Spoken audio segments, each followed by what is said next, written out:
Kaya natin may kinokondisyon yung motor mo Ayan. bago ibiyahe.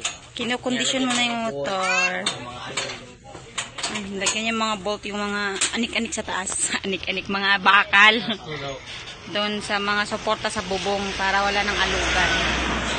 Question siya, kinokondisyon niya din. Taga-titay din to eh. Mahal to sa mga bata.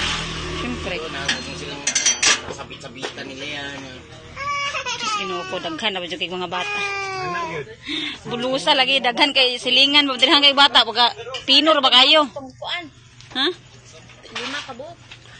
Maabot tong 5 kabuok ka pino, amoy. Hala, lagot. Yung ano. Yun o, binitawan yun. Bantay mo doon na doon. Paano napunta yun dyan? Hindi daw nila alam mo, mga inosente pang magkamukha. Ba, yung itsura mo. Ganda mo naman sis. Mana lang sis.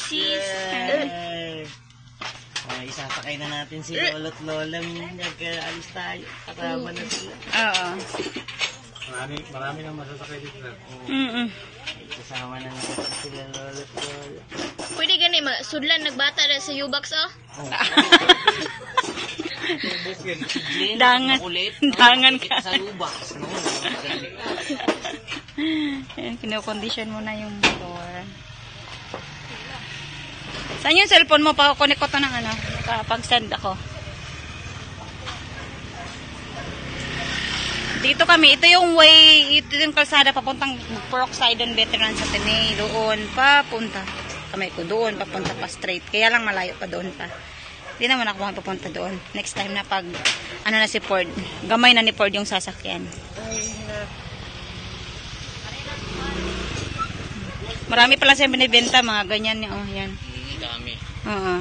Mga kinukun. Oo, negosyo niya pala talaga to na ano. Ayan o. Binibenta niya. Mas mahal nga lang tong ganito. Ayan. Marami siyang, ayun pa sa taas o. Ayan. Kinukondisyon niya pala talaga. Ito yung ano niya. Oh, dagan. Isang buwang ka sa gara.